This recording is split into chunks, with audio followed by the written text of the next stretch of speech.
How, John? How? Do it again. This won't make it. Do it again.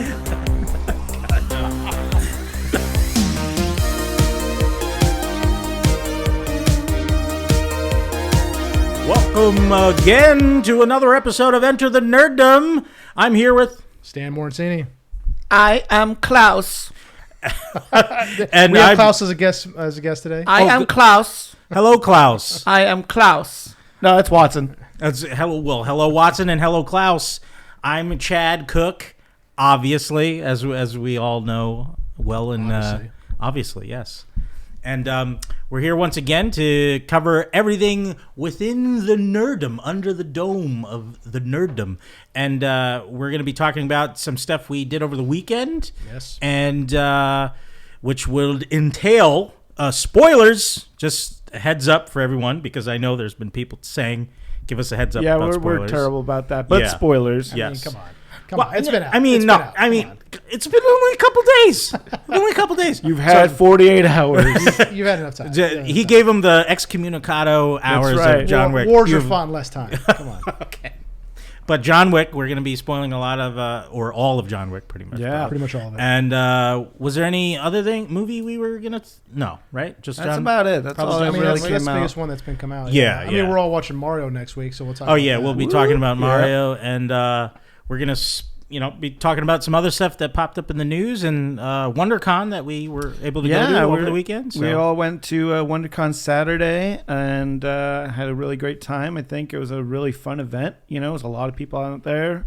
It feels like con season's back. Like, it felt, past few years it's been really kind of sparse and they do stuff going on. That kind of, you have your hour slot or time slots stuff, which is like, nah, I'm not going to that. Did you go last year? I did, yeah. So Dan went as well, and he said that there was barely anybody cosplaying last year. Oh yeah, it was not a lot going on. Really? It was a lot of people. I mean, people were still masked. It was still it was weird.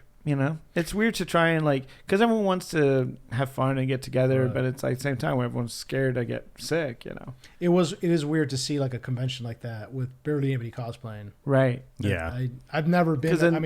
It's one step away from being a swap meet of just people's stuff. Yeah. Pretty much every con I've been to, there's somebody. Well, and guest appearances, there wasn't that many last year. From what I remember on the guest list, it wasn't, because half the guests don't want to show up because they don't want to get sick either. True. Well, the LA Comic-Con, there was a surprising amount of guests. So maybe I guess near the end of 2022, they were like, let's pump it up, because Esposito, Gus Fring he was there for Mandalorian, and they had Sam Wise. Mm-hmm. I'm blanking on his name, obviously. Sean Astin. Sean Astin and Elijah Wood, I think, were there at LA Comic-Con and talking about some stuff. And I can't wait for it this year. It just seems to be it's one of the cons that just gets bigger and better every year. So. Yeah, it's my first time going. I loved it. That's a WonderCon, right? Yeah. Yeah, WonderCon. Yeah. One of the things I love about going to conventions in general is that I just love seeing people's costumes and how creative people get with them. Oh, yeah. You'll see things and you're like, is that? Oh shit, it is. Yeah. Like we ran into Beetlejuice. Yeah. The guy was dressed as Beetlejuice. He was the version of Beetlejuice he was in the beginning of the movie, the commercial of the car salesman type. Is I'll do anything you want me to do. The cowboy hat and chewing on the dog, and he was he looked exactly like him, just like him, to the nines. I was like, hats off to that costume. That was amazing. Great. He looked great. And he even acted like he's like, hey guys, and he's slapping his knee and When he was giving us his card, I thought he was gonna pull a cockroach out of there. It's like, I'm sorry, just that kind of gag from the movie and stuff. But so we put the picture up on our Instagram. Yeah. So he looks just I gotta give a shout out to at Jay Monsell on Instagram. He's Jordan Monsell. He's actually a really good artist as well. Awesome. He has a lot of his art on there. He does a lot of the silhouette art, like the 1800 style silhouette art, but it's all geeky.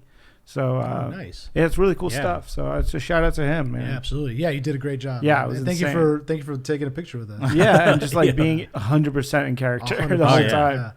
Yeah, 100%. Yeah, super nice guy. And so yeah, I mean, what else? What were some of the things you saw at Comic-Con at WonderCon? It is a Comic-Con. It is It's not the Comic-Con. No. What was the best cosplay you saw on top? On top of Beetlejuice. It's hard to top that Beetlejuice, but I would say the Space Marines from Aliens looked pretty damn good. Yeah, there was some. I mean, yeah.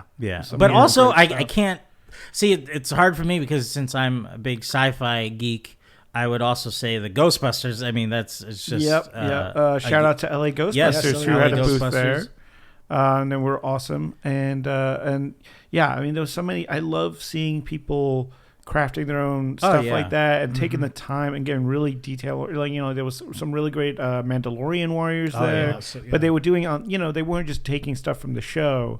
They were doing stuff on their own. Like, this is my character that I created. Or, and that stuff's always fun. I mean, the creativity is... Or, like, I love a good mashup. Like, I saw some, like, Harley Quinn Mandalorian. That would be my choice. Yeah, I do love... Yeah, there was some really fun mashup stuff there. Oh, we even ran into... on the way out, we ran into a couple hiding in the brush. And the camo was like... Oh, man. Camo DeLoreans? Which is really weird, because remember, I saw that guy earlier, and like that guy's wearing a Russian infantry uniform. Like a Russian that was his uniform. undersuit. That was him, yeah. Oh, that was his uniform he's wearing. Yeah, you called that. Right, and then eventually we didn't know he was a man because he had his helmet off. Yeah. Now he has to bathe under the mines of Mandalore. Because you saw his face. Because he saw his face. Well, unless he's not a part of the cult. That's true. Have you watched the latest episode? Okay. So we got to talk about that. Yeah. But yeah, then he was outside as everybody's walking to the parking lot. He was like in some brush, and he stood up, and we're like, oh shit. It was beautifully played. He found the perfect spot to ambush everyone. Yeah. There was another guy to his right too that was in the brush, and I was like, oh man, if this was real, I would have been shot. He had the mask from John Wick. The guys, the assault team. That in the Osaka hotel mask. Yeah, he was wearing that. That might have been like if he purchased the video game Ghost of Tsushima, that was like a mask you could get with the deluxe package or something. That's what I thought it was. It could have been from that. Which was cool. Also, the shout out to the 3 ghosts that were like from the Haunted Mansion. Oh yes, so good. So well done. Good. I saw them at D23. Oh wow, earlier, that is like a legit you better have your whole group show up because if one person misses, you're like, oh man. Yeah, it's like what are you guys? Right, exactly. So there were the hitchhiking ghosts at the end of the ride. Yeah.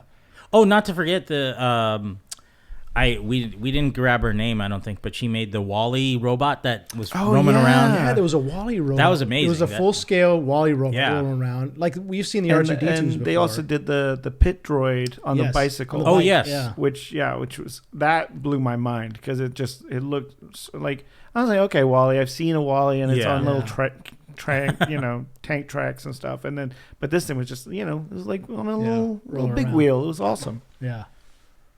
Yeah. I'm trying to think of any of the other ones that pop in my mind, but not really. Yeah, I mean, WonderCon is definitely growing. I mean, we went to D23, Watson and I there, and it pretty much looked like the same thing. I mean, it wasn't. Obviously D23 is much bigger, but and people are way more intense about Disney stuff. I think. Well, are you at D23? Are you only allowed to Disney bound, or can you actually cosplay? I don't think so. No, people cosplaying. Oh, really? Full cosplay there. And, I wasn't sure how that worked. But it was all Disney themed. Yeah. Star Wars and Marvel is now under that umbrella. Right. Yeah. So and Fox as well. So technically, you could dress up as a Space Marine, right, and show up at D23. True. But you probably can't have the gun on hand. That's true. Yeah. Are they a little more strict at D23? Yes, weapons? I think so. I think Disney definitely, it's a different... Leave that shit in the It's more family themed, so you couldn't do a hard... we did see a little ballerina girl dressed as the Ghostface. Oh, nice. Do you remember that? Oh, yeah. I thought that was a great... I don't know if that would get by at D23. Probably not. Probably not. And she had the bloody knife, Yeah, she had the bloody knife and she was posing for pictures. Yeah, it was some great ones. A lot of everyone everywhere all at once. Cosplay. The two with the finger hot dog hands. Hot dog hands. There was a lot of that. Yeah. I even saw John Wick walking around here. That's right. Pencil in his lapels, good. And you sat in a panel. I went to the 30th anniversary of Animaniacs, and they had the creator there, Tom Ruegger, and a couple of the writers, Paul Rugg, and I'm hating myself because I'm blanking on the other guy's name at the moment. But and then they had some of the composers and musicians there. Their husband and wife. Bernstein is their last name. And again, I hate myself for forgetting their first names there. But the 4 or 5 of them up there were talking about Animaniacs and just taking questions and playing clips. We even stood up and sang the Animaniacs theme song. That's right. They also it was almost a sing along. It was fun. I mean, yeah, it pretty much was because like in a few minutes after that, we did the Pinky and the Brain theme song too. That's right. And yeah, they were just reminiscing over the show, and it was lots of fun to just like see some images of like the initial drawings and animation of it, and how it came to be. Like Tom Ruegger was going over with Steven, or how he had to pitch it to Steven Spielberg, and lots of anecdotes and comedic moments. Yeah, actually, yeah, with his company. What's the company? It's not DreamWorks, is it? No. Spielberg's company? Yeah, he has his own company. I'm blanking on it. But yeah, well. Amblin. Yeah, Amblin Entertainment. Yes. Yeah. Yeah, so I always wondered pull that out of my head. I always wondered how involved he was in it, because it always said like Steven Spielberg presents, Steven Spielberg. Yeah. Producer. And I was like, how involved is Steven Spielberg? It sounded like he's very involved from the jump, with he's like character approval and So I mean that's kind of cool to see that he's so hands on, because I'm sure it would be easy for him to just slap his name on something and get a check. And apparently their studio was over by the Sherman Oaks Galleria. That's right. And I was like, that's no awesome. Idea. Yeah. I mean, obviously I wasn't out here at the time, but that's cool to know that that went down there.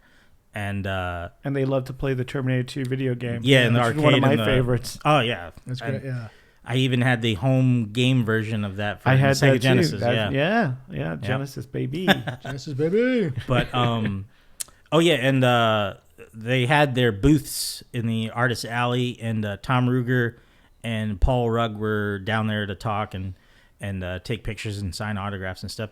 I didn't really see Tom Ruegger because he had a huge line. Obviously, he's the creator of Animaniacs. He's a big deal. But I knew little big deal. Paul Rugg because he's also the voice of Freakazoid, and he recognized you. Yeah, he walked up. He's like, Chad. Yeah, you're like, hey. I mean that was really awesome. nice to hear and see. I was like, oh, well, you paid him a lot of money to do that. Well, yeah, of course. I was like, okay, I'm gonna be showing up, but I want you to be cool, man. I want you to show that you know me to my friends, just but not like we're super close. But like, just enough where they're like, you recognize my talent. Yeah.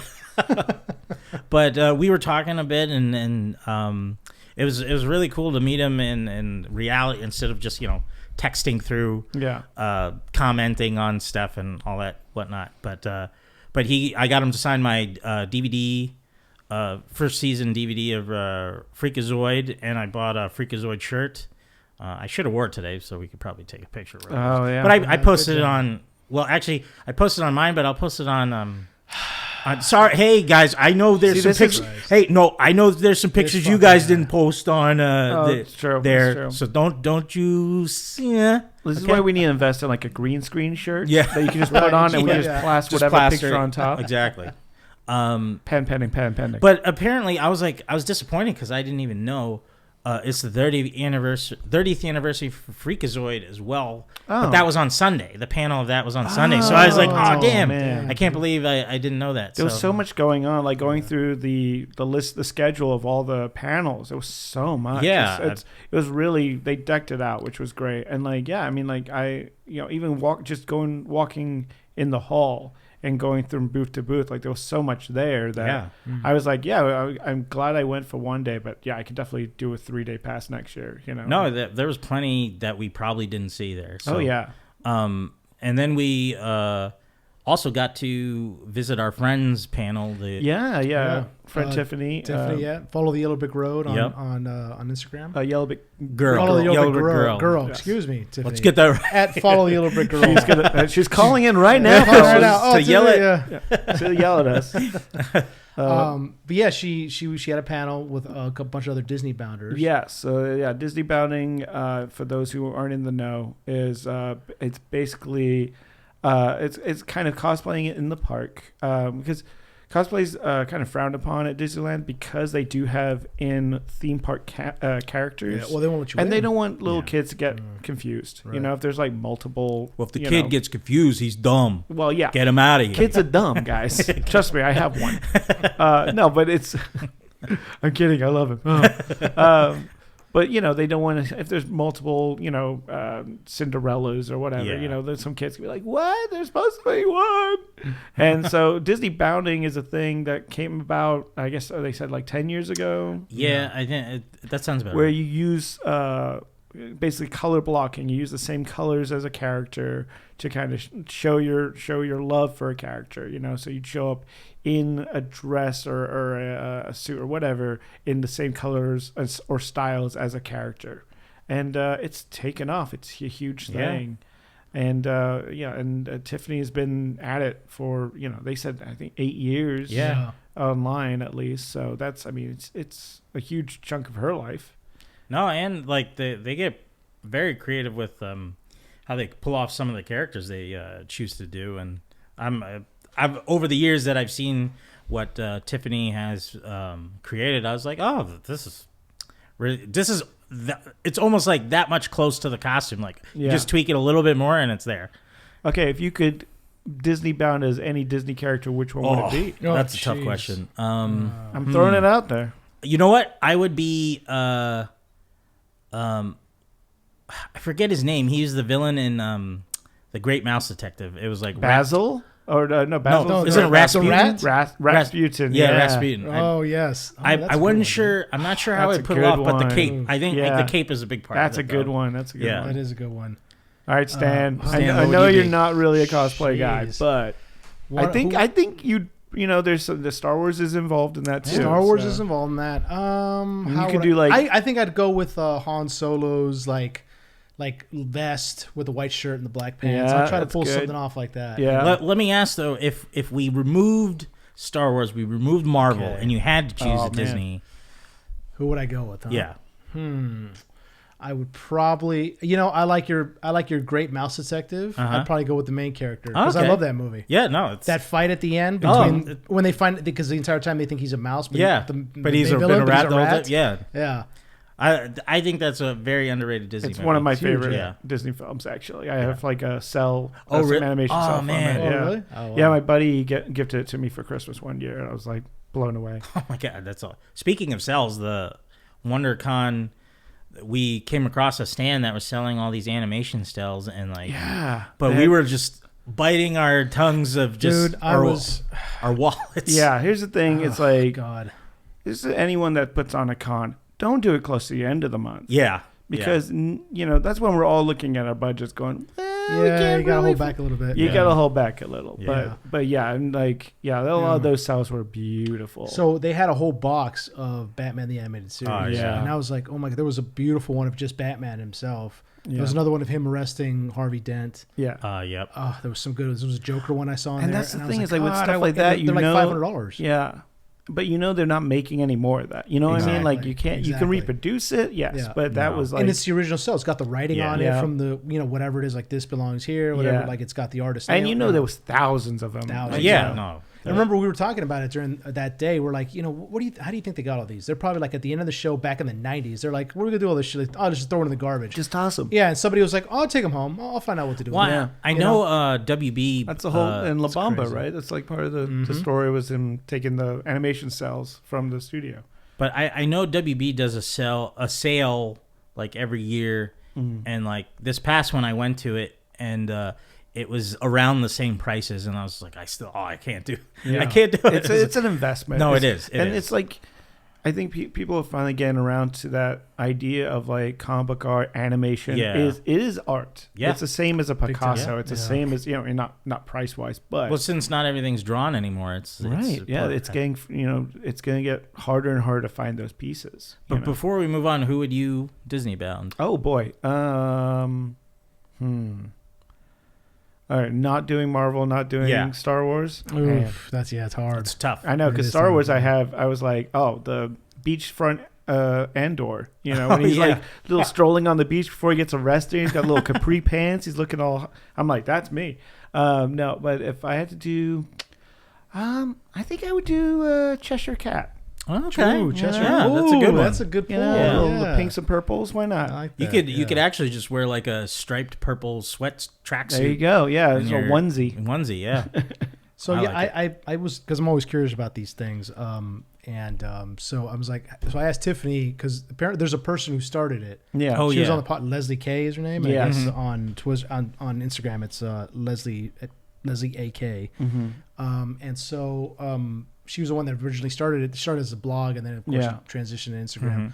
So because I'm always curious about these things, and I asked Tiffany, like, who does she own the Disney? She's like, is that like hers? Her brand. It's her brand. Like she trademarked that. She's like, yeah. And I was like, whoa. Yeah. Cause I'm like, how does that's smart. Yeah, that is really smart. Yeah. So I was just throwing that out there. I was like, well, that's awesome. That's such a good idea. Something she started. And she's like, I'm gonna trademark it too. Yeah. So. Yeah. And now she's working with I wonder Disney. legally how that works, because like she can't own the Disney part of it. So she's working with Disney somehow to like release official things, and so that's really cool. cool. Was I heard, so that's pretty dope. Nice. Yeah.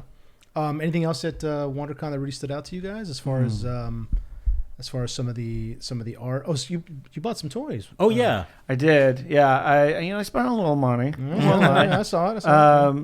So, because as a collector of things, and you guys can, I think, help out with this part. of course. Is you always have the problem of there's too much stuff and not enough space. Yes, exactly. So after a few years, I've had to learn to like, okay, I've got to kind of like rein it in a bit. I can't just get anything that looks good, because there's a lot of stuff out there that looks phenomenal. There's a lot of nostalgia kick stuff for us. There's a lot of stuff now that's out there, like Super 7 are doing, Ninja Turtles and Ghostbusters and Thundercats, and that stuff gets pricey, and it gets to be you just don't have enough shelf space anymore. Right now I'm collecting like the gargoyle figures, which are amazing but gigantic. Huge, and the NECA Ninja Turtle movie stuff, which, because I was like, I'm not going to get the cartoon stuff, because yet again, that's a black hole of just there's a billion characters. I'm like, I'll stick with the movie stuff. Yes. So when I go to cons, I try to have a list in my head of what I want, or I'll look for stuff that's very unique, like vintage stuff. And you'll seldomly see vintage boots anymore, which is a little sad, but there was one that had some really beautiful vintage stuff, and they had the original 1989 Batman like money bank that came with the cereal box.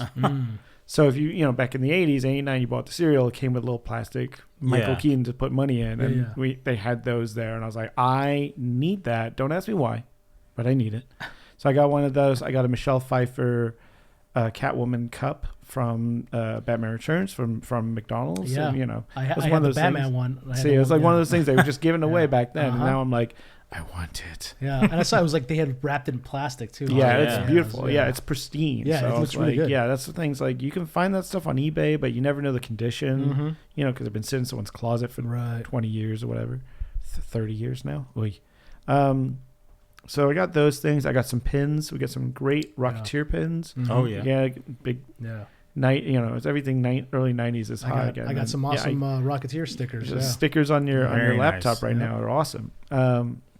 So like little things like that. But then my big purchase was Beast Kingdom this year put out an 8-inch Michael Keaton 1989 Batman action figure and a Joker action figure. And these are 8 inches tall. They've got soft goods, meaning like fabric costumes on them. And like Jack Nicholson's very notorious for not letting guys his license for his face or anything. Like he's very it's very hard to get him to clear anything. So the fact that they put out a Jack Nicholson Joker is like they haven't been one of those in a while. Like from like I think Sideshow put one out for their 12-inch line, maybe in 2015 I want to say, but those go for $200 to $400 now. And I mean this was $100 and it was 8 inches, so it's a little shorter, but I mean it's gorgeous. I opened it up when I got home. I'll definitely post some pictures. I'll pose it up. Fighting my Batman, but it's beautiful. It's a great piece. Got a lot of accessories. Awesome. It's got the gun with the bang flag. It's got the gas mask. It's got it's all cloth goods, clothing. So it's got the coat, the jacket, the vest, everything. It's gorgeous. And 2 different heads. So it's like him with a menacing smile and one with him like a manic smile. It's fantastic. So That's it's awesome. it's definitely it's going up on the shelf with Keaton. I'm going to try and make a 80s Batman shrine, I guess, at some point. That's great. But so those are my big purchases. How about you guys? You guys get anything good? I got one thing because I already spent money on autograph and a shirt, but I got as I am like you, where I have to pick my fandom. So and I have a few with the live action turtles and gargoyles and whatnot, but I'm also a big fan of the 90s Spider-Man cartoon. Oh, yeah. And they were doing a Marvel retro line of those. Yeah. And I know I'm not going to collect all of them because, I don't need J. Jonah Jameson or anything like that. But I need pictures of Spider-Man. I know. You serious? Well, You serious? What? I This is the problem hanging around with the nerds. I'm like, no, you need that. Yeah, you do need that. He's like, huh? What are you talking about? What are you doing? Just get it. But I saw a Scorpion. Well, they had multiple different figures for the line there, but I could only afford the Scorpion one. These things have been out for a little bit, and they have shot up in price so much in less than a year. Yeah. Because I think they were like Walmart exclusives, or I think some of them were. Some were, and then some are like I forget where they would release them. Entertainment Earth would get a bundle. You could buy a bundle at once. But they have that retro card, so it looks like the 90s the back. packaging. Obviously, though, I'm not one to keep things in the box. I like to pose, and I know I'm an that's inbox sacrilege. guy. I know it's hard. Understand. And it's terrible, but I'm like, yeah, I'll get 2. Yeah. I'll put 1 in the box, and I'll get 1 in. Yeah. Oh, I like to display shit, so I can't take it out of the box. But I hold on to the box. Well, depending on the box, you can't let go. Does this box take room? Then it's in the trash. I don't care. Yeah. And then I just pose the figures or whatever. But the detail of the Scorpion figure was amazing. You posable tail and whatnot. Not many attachments like hands or anything for him. Yeah, which is okay. Yeah, but that's Hasbro with the price hike. They've cut down on the accessories a lot, which I don't really dig. Yeah. Well, that's why I do love. I'll keep giving money to McFarlane every day because they're still $20 figures. No, yeah, mm-hmm. And you still get a lot of accessories. With NECA, like $25.99, you get like 20 sets of hands, and NECA's always been a little higher priced. That's true. So their prices haven't really shifted. No, they've stayed the same. But their quality is ridiculous. It's so good. They have their headquarters in Irvine. I used to go down there for my reserve unit when I was in the Army Reserves. And I would cruise by their office every now and again, maybe I can take a peek inside. Just drive by, like a Willy Wonka type guy comes up, little boy, come in here. Oh yes, sir. You want to run a toy factory? I would definitely run in there and become a worker in the factory. Yeah. Or suddenly you're dressed like an Oompa Loompa. You're like, what? How did this happen? Yeah, and they're just beating me to make toys. Or we invest in some cat suits and get some grease under our eyes and start sneaking in with some black cats. Yeah, black cat. Nobody will be hurt. We only want the toys. And Watson, you won an amazing thing at. I did. Well, we were all lucky enough to. So we, we're at WonderCon. LA Ghostbusters were there, and they were doing a raffle for the Starlight Foundation. Yes. So we all decided to pitch in and get a couple of tickets. And luckily for us, Stan and I won some cool stuff. Chad, I'm sorry. No, that's okay. I kind of had to take a step back from the raffle because I went spend happy, at the con. So so it was really cool. Like Stan, you won. So I won the Ecto one, but it's a toy from like 2020. So it's like it's a little Hasbro toy. It's just something you pick up like in Target or Walmart or something. I saw that kid that was standing next to me like shoot daggers out of his eyes at you. When For you real? read that, he was like, "For real?" I think he wanted that or the action figures. I think he wanted the action figures. Yeah. I wish you had told me that. He was losing his mind. But really? Oh, Where is it now? Where is it now? Yeah, I'm not thinking so. If you're that kid, reach out to Enter the Nerdom on Instagram. Seriously, I would give it or away. Twitter. It's fine. If I had known that, I would have just turned giving it to him. I didn't know that. Oh, that sucks. I think he was just generally excited. No, yeah, he was. He ended up winning a car wrap or like something. Yeah, it was the the window shield, which he'll yeah. enjoy when he turns 16. Yeah, when he's able to drive. He won a sun shield for his car. Yeah. That he doesn't have. Yeah, but his parents are probably gonna be like. But then his dad won something else too. Didn't he win like some kind of like? Yeah, that's true. That family got enough. Yeah, they're fine. Yeah. They bought like 20 tickets or something. But I won some awesome. That's fucking awesome. Dude. I was lucky enough to win. So they were giving away a 35th anniversary Ghostbusters themed Sony Walkman. A Walkman, yeah. Which there was only 100 of them made. They right. said, which was something you could buy in. I think they said the 2019 Ghostbusters Con, which I was there actually. Really? Funny enough, yeah, I went to that. It was at the Sony lot.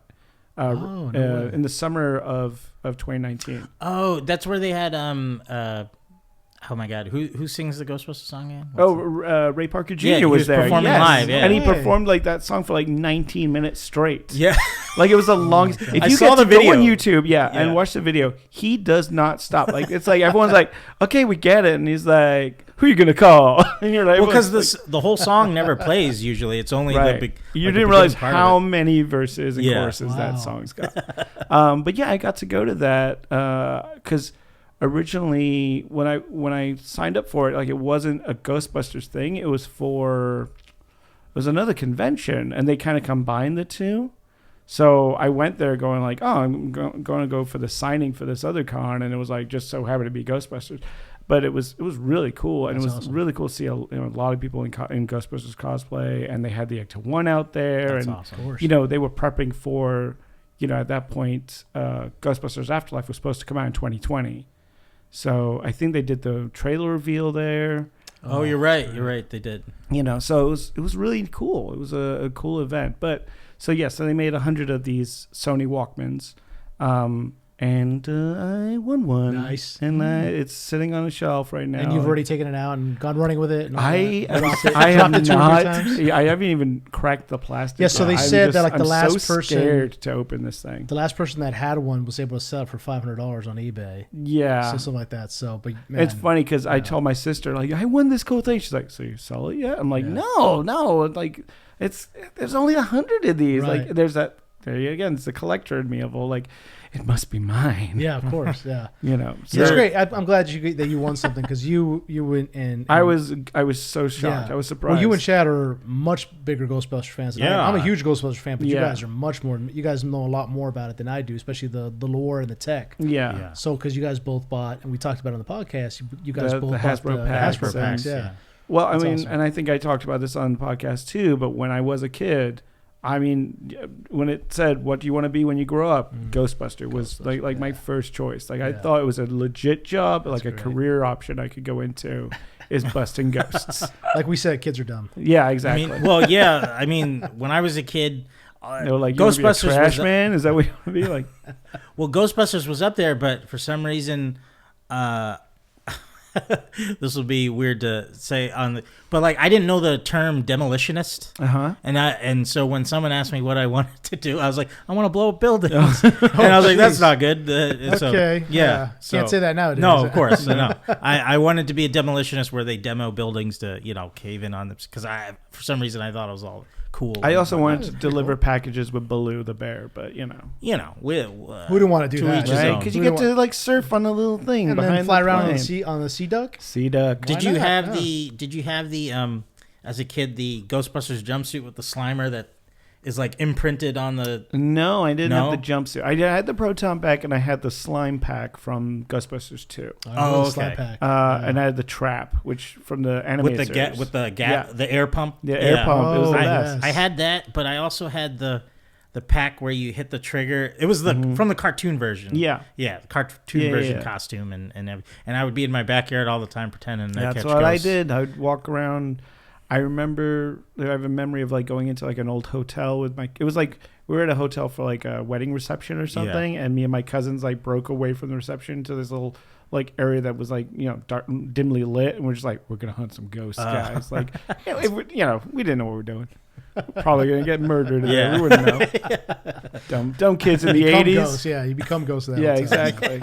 Yeah. You know, but back then, all the movies that we watched when we were kids were like Goonies and stuff, where it's like, oh yeah, kids just go off and have an adventure. Yeah. Parents don't give a shit. And we were just talking about the Ghostbusters, the real Ghostbusters TV show. Oh, yeah. In the 80s, the animated that was ridiculously inappropriate for kids. Oh yeah, like I've been giving it a rewatch, and it's like, this is some dark shit. Dark shit, yeah. Like they're going deep into some crazy lore stuff. Like they go into a lot of really cool stuff with like some urban legends and stuff like that. Like there's the one where New York is like an island, but it's like there's like a little pillar that's holding New York up or something like that. Do you remember this? I think I remember something like that. Yeah. It's like you can take that out and then the whole island would sink. Collapse, yeah. And you're like, oh, this is some dark stuff. Yeah, and I remember they did one with the Headless Horseman. Yeah. Oh yeah. Where they showed him transitioning through the years, and at first he's on a horse, then he's like on an old like 70s bike. Yeah. And then they transitioned like the at the time the late 80s, and he's like in a modern Harley, but his entire time he's got no head. And he's like carrying like this, and his costume is changing to like match the time. It was so dope, man. That's such a great, I wonder if they had Dan Aykroyd write for the actual cartoon show too, to create like ghosts. Because I know he came up with a lot of the terminology for the apparitions, like the class 5 roaming vapors, and all that, which he gets from his parents. His parents were big like seances and like big spiritualists, so they believed in all of that. And I guess his grandfather wrote a book on it or something back in the day. Yeah. So it was like he's way into the scientific study the occult. of the occult. He's very big into UFOs as well. Yeah, that too. And Crystal Skull vodka. Which is pretty good. Which it's not bad. I've had it. Yeah. I'm surprised he did not try to pitch that to like Spielberg to connect with in the Crystal Skull movie, or try to soothe him over. Or that too. I mean, it's like you can't, but yeah. Well, because he's in the second Indiana Jones movie. What? Yeah, he has a very small cameo in Indy 2. In Temple of Doom. Is he like one of the suits that? So when Indiana's leaving the Obi-Wan bar, he has to get on a plane, right? Mm-hmm. To get out of Shanghai, I believe he's in. Yeah. Or Hong Kong. I forgot which one. But the man that hands him his papers and is doing a really weird British accent is Dan Aykroyd. Oh, wow. Makes sense. So little bit of an Easter egg for you. Awesome. That's awesome, yeah. And because I was watching it the other day and I heard that voice and I was like, what is this? What is this voice? And that's Dan Aykroyd. So you being a true Brit, you were able to point out the. Oh, that does not sound. It's like you barely see him. Like he's like just kind of shown from the back of his head, So I think it was just kind of like he loved that because he's a big occultist. And I'm sure he just loved the first one. Oh yeah, like, put me in it. Definitely. Yeah, and speaking of voices in the original Ghostbusters, remember Peter Venkman was voiced by Lorenzo Music. Who also did Garfield. Yeah. And wasn't he, I think somewhere down the line they switched from him to, what's the dad from Full House? The one with the woodchuck? Oh, yeah. I forget his name. I know you mean, yeah. Is it Joey something? Uncle Joey, yeah. No, not Uncle Joey. That's... Wasn't it yeah. From Full House, yeah. Wasn't it? Pretty sure it was. I think that's Dave Coulier. Yeah, Dave Coulier. Yeah. That's who I'm thinking of. I was trying Alanis Morissette wrote a song about it. That's what I was thinking. Yeah, Dave Coulier took over as Venkman. I forget after whatever season. Yeah, and I think Lorenzo Music had passed away. Yeah. But every time I think of the original Ghostbusters, I think of Lorenzo. No, Music. Of course. Yeah. Well, and famously, Ernie Hudson went for the audition for the real Ghostbusters cartoon for Winston, and he didn't get the role. Yeah, I'm so mad for him. Very strange. Like, but you are Winston. Yeah. That's funny. And then they gave it to Arsenio Hall. Yeah. And I was like, come on, guys. It's like Charlie Chaplin showing up to a Charlie Chaplin lookalike contest. Yeah. Right. And coming in second place. Right. Yeah. Okay. So Comic-Con was a lot of fun. I'm glad that we, I'm glad we all got to go. Man. Yeah. And there's another one coming up in May over in Ontario. Which I think we should all go to that. It'd be a lot of fun. Yeah, I'm down. I think we're having fun on the road. Oh yeah, Yes. And maybe we'll do some like road interviews and stuff like that when we're there. I would. Yeah, I mean, we were talking about it earlier. We'd love to have a booth at one of these conventions. At maybe some point. merch too, And with some like merch, stickers, and then we could just do the podcast live from there. Just talk to people. So if you see us, come find us and yell at us to give you free shit. Yes, definitely. that, and also correct us on any facts we have flubbed on, Which we've definitely flubbed. Which definitely. Yeah, I think Justin's at home writing a whole list. Yeah. So we all saw John Wick this past week. Chapter So 4. Chapter 4. So spoilers for John Wick. Yeah, spoiler. So if you spoilers, John Wick kills a bunch of people. Oh man, In you case gave you away didn't the know. plot, bro. In case you didn't know, he shoots a bunch of people. Yeah. I think Keanu has less lines in this one than he did in all three of the Actually, others. someone was telling me, I think it was about about 250 characters or 350 characters. I forget which, but it's like about that much, I think, or so. Wow. So yeah, not a lot. But he performs the hell out of it. He does. Like he goes ham on a lot of guys. Yeah. He goes nuts. I like what you said earlier when we were talking about it on Saturday, Chad. Oh yeah. You said like their world in that John Wick world is not our world. Yeah. Which is true. You can't watch these movies and compare because like it's so out there that it's just like the suits that are bulletproof where they just lift their jacket and it's like the bullets fall out. I had a really great thought about that while I was watching it, and they get to the part where they're in Paris. And it's the Arc de Triomphe, and they're just, they're running at each other, and they're like 3 feet away shooting at each other, and it's just like bounce, bounce, bounce, bounce. Yeah. And I'm like, this is how we used to play with guns when we were kids. Yeah. Oh yeah. It was like you were running around a garden with your friends or cousins or whatever, and you'd be that close, going pew pew pew pew. I got you. No, you didn't. Pew pew. It bounced off. Like, I have a shield. I'm like, this is exactly how people play as kids. Yeah. Right. And that's why these movies are so goddamn fun. That's right. Because it's just grown men now playing out their fantasies from when they were kids. Absolutely. Yeah, that's all it is. Yeah. Okay, so I have a question for you guys. Yeah. Is Keanu Reeves a secret Ninja Turtles nerd? Because he's making his way through all the weapons. Interesting. You would think about the second Matrix, he had the size. Yeah. In this, it's the nunchucks. He used the katana. Bow staff, I think he used kind of in the Matrix, And he did. He did. I feel like he might be a secret Ninja Turtles nerd. It wouldn't surprise me at all. I mean, I know he's a big fan of like kung fu films. Yes. And I hate myself for Sonny. Oh yeah, Sonny Chiba. That's his favorite. Oh yeah. Fantastic. I think it was the R.I.P. the press for the second or third film. The Sonny Chiba surprised him on set or on not on set, but when he was touring for like interviews and stuff like that. And he was like, oh. He just like became a fanboy and was like, "Oh, I love the kicks, the types of kicks you throw and stuff." And Sonny Jim was like, "Oh, I love your movies. You do a great job." And I was like, "That's awesome to see." Yeah, well, I mean, Matrix is a big callback to those. Well, definitely, movies. Yeah, and so is John Wick. Yeah, absolutely. So, but yeah, I mean, this movie 2 hours and 59 minutes, pretty much. Yeah, it's a long one. It's so funny, like watching it. I watched it yesterday, and like no filler. It's a lot of just like it just goes and goes and goes. There's not a lot of stopping, And I think it was by the time we got to the duel, I was like, oh shit, there's more of this. Yeah. There's a whole sequence still left. And I was at that point I felt like kind of done. But they do that duel so well. Yeah. And because I was like, how can they top this past like whole chase sequence they just did? Like, how do you build up the stakes even more? Yeah. And I feel they do it really well. Well, the duel is interesting because the entire movie's been... I know we just jumped all the way to the end. But the entire movie, it ties into obviously the rest of the movie, but like the entire movie is bang, bang, bang, kick, kick, kick, Mm-hmm. shoot, and it's just constant, like constant movement, constant noise, constant fighting. And then you get this duel and it's just two gentlemen. Yeah. Right? Just kind of like turn and fire, boom, and that's all it is. So it's like probably the biggest part of the movie that has almost no sound in it. No, very dead silent. Dead silent, yeah. You'll pretty much just hear the cocking of their guns or loading and cocking and firing. Yeah.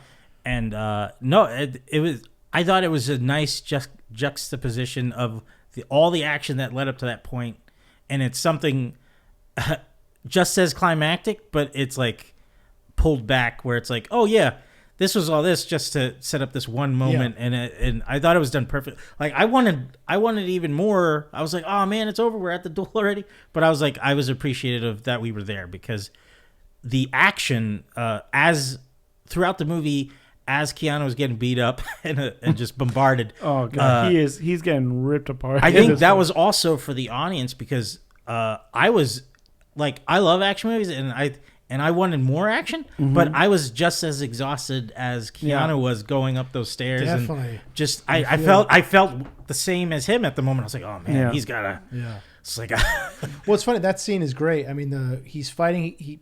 So for context, he has to fight his way up these stairs to get to the church to fulfill his contract, right? Mm-hmm.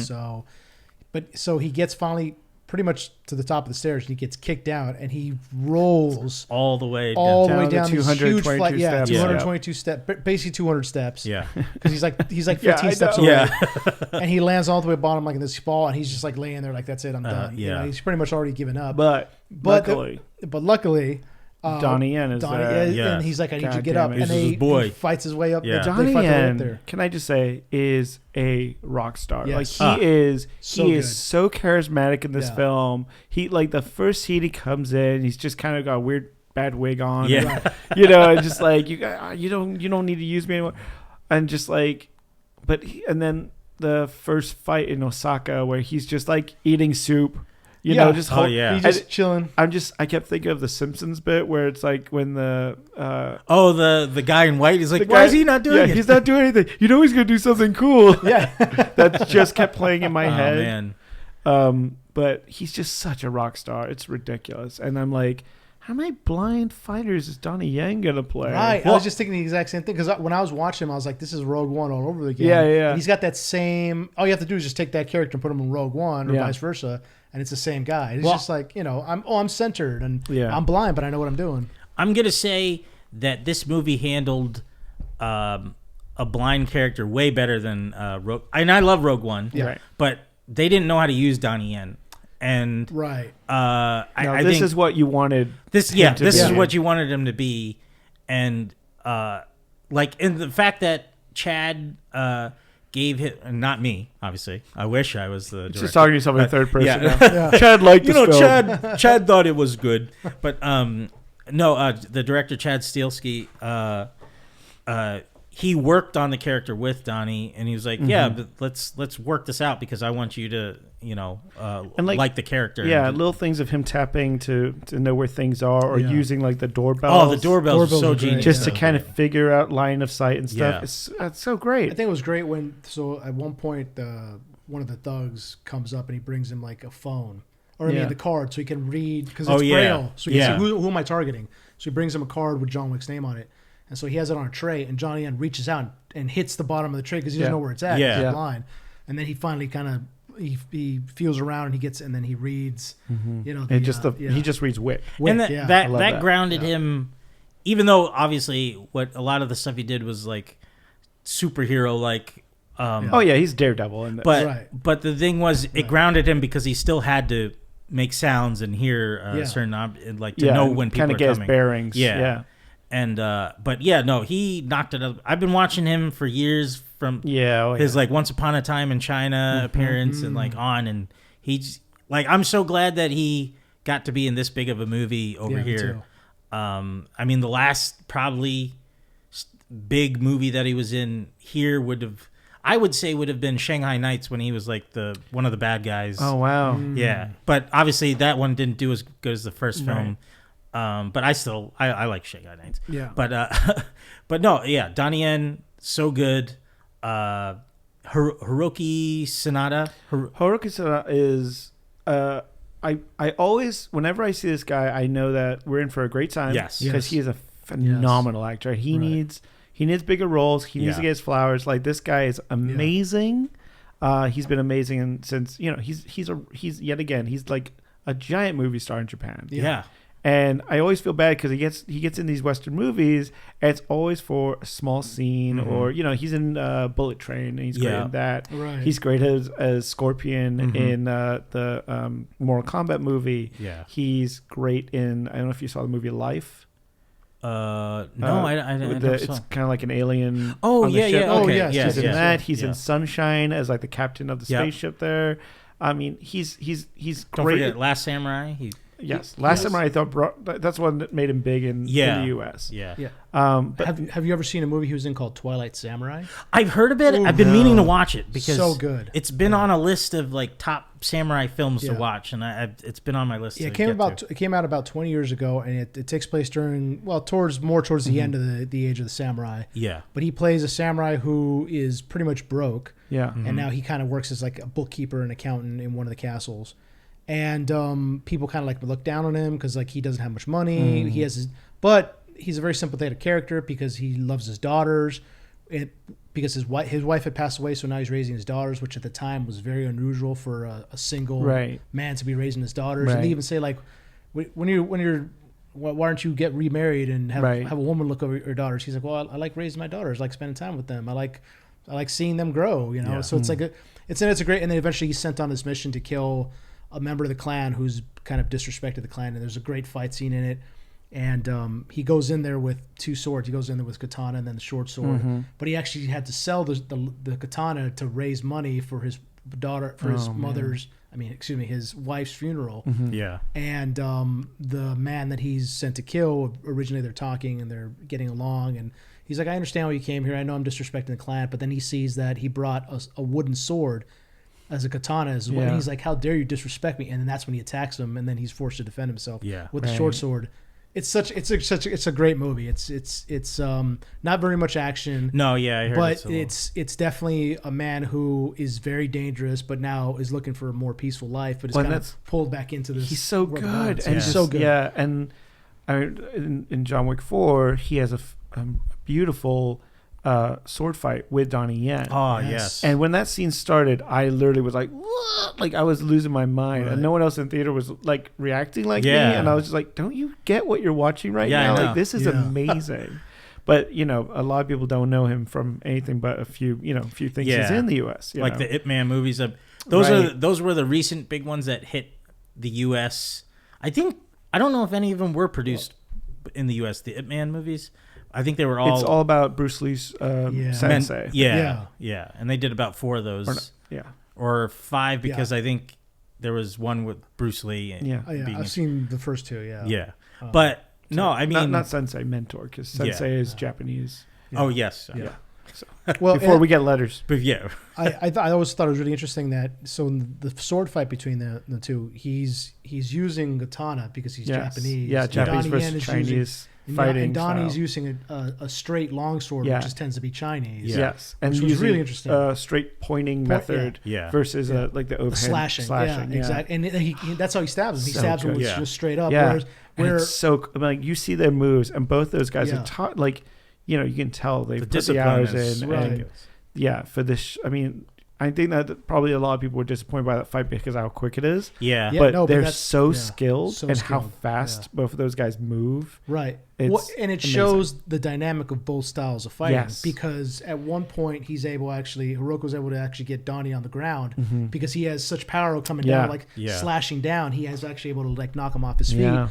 And then as he goes to raise a sword again to slash at him, that's when he stabs him straight, with that sword. And you feel the regret, and you feel that like Donnie Yen doesn't want him to be there. He's like, "Come on, man! I got this name. I just got to do my job." Yeah, like there's real history. Right. He was even going to let him go. Too, yeah. Well, and he even says, "Just walk away. Your daughter, just walk away." He's like, "Well, that's why it's honor. You can't." Yeah. Well, no, I think.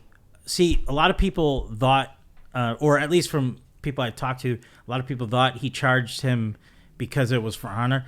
I don't think so. I think it was because it was a way to keep his daughter alive from the high table. Like if he died in battle, then they wouldn't have punished her. That's what I thought as well. Yeah. So because he was like, just live to the daughter.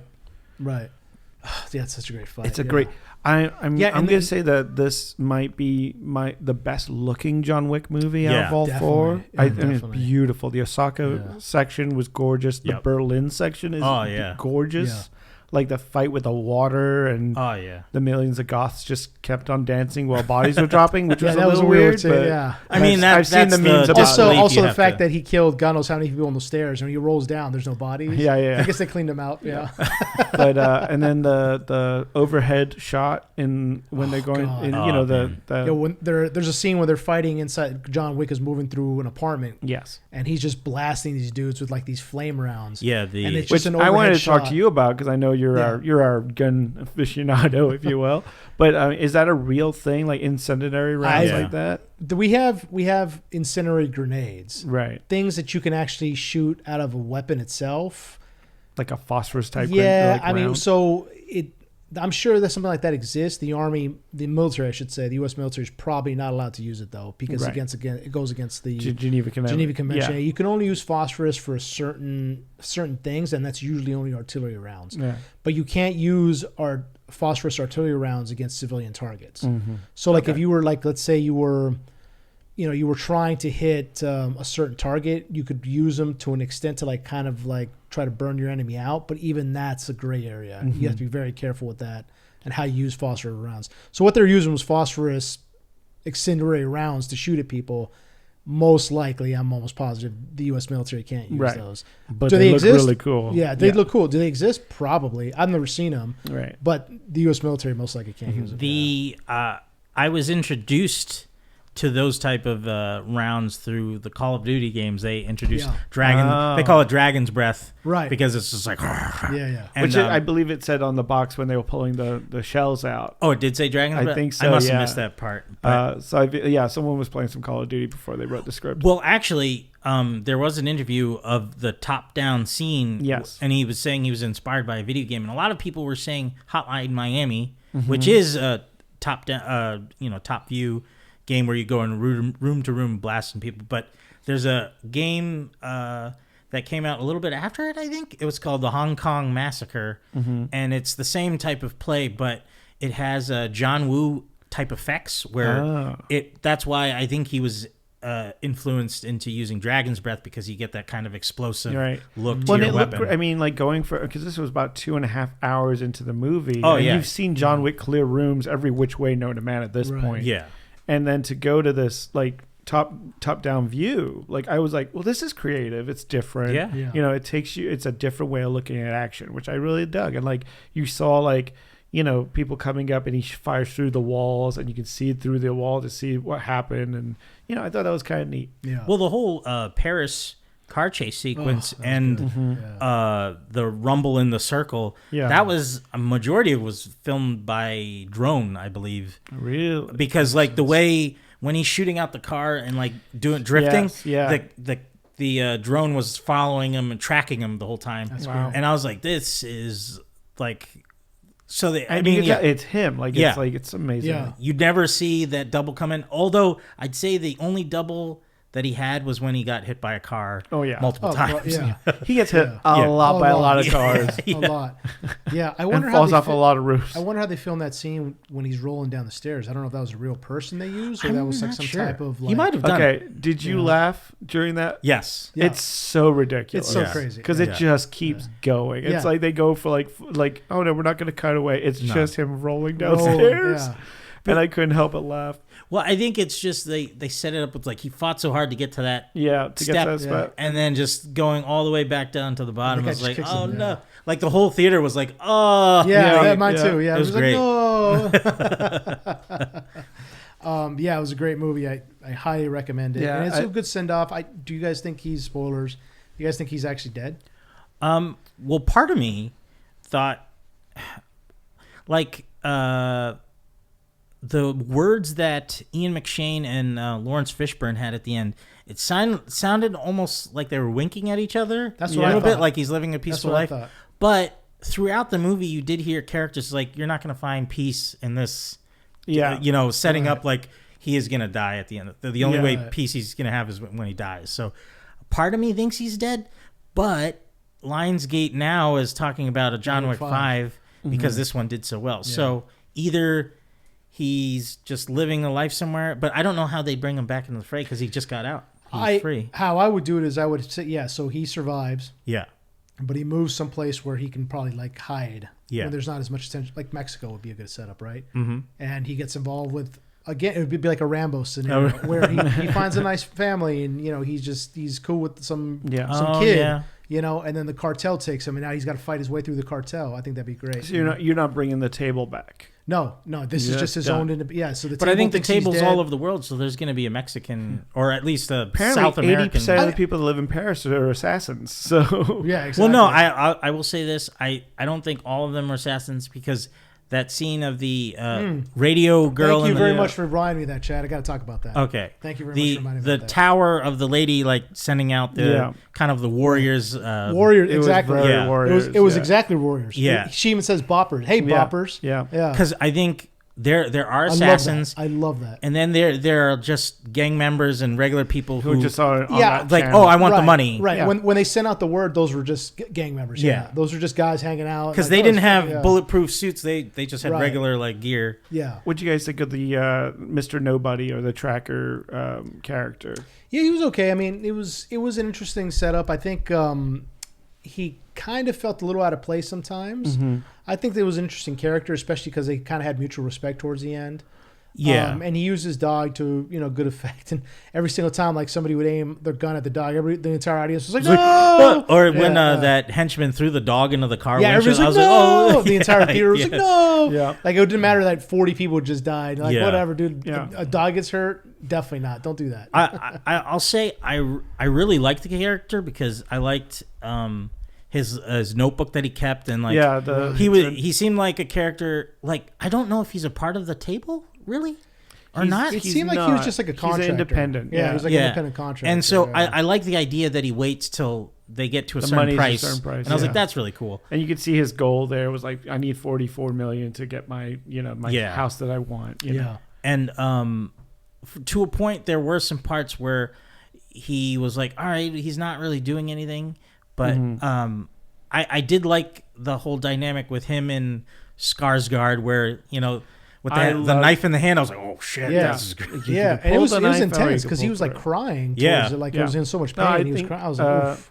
I think his name's Shamir Anderson's the actor's name. I thought he did a great job. Great actor. And like, I mean, you had that scene in Berlin where you're at this table and you've got Donnie Yen, you've got, John Wick himself, Keanu Reeves. You got Scott Adkins in a fat suit. Scott Adkins, yeah. I mean, these are some heavy-hitting guys, you know, and he's holding his own with all these guys, and these guys are all like, at this point, Keanu's been doing action movies for 30, 40 years now, and like Donnie Yen's the same, and Atkins is, 25 years in his career. Yeah. And this guy's, doing fight scene along with Saito, and I gotta give it to him. He did a great job. I'm glad they put Scott Adkins in this too, dude. He did such a good job. As soon as I saw him, I was like, he better throw a roundhouse kick in that fat suit. And he does. He does. Well, I was also hoping he would do his jump kick, but I was like, probably not in the suit. He couldn't land correctly. Quite get it right, but no, like I was like, oh man, they're gonna do like a Kingpin-esque fight with him and shot me in the ass. But I love that he got creative. He was able to build his character too with like the card. Like he actually learned, like this was I remember in an interview he was like, he learned this prior and he's like, why not use this for the character with the card tricks and stuff like that. And I was like, oh, that was perfect. And I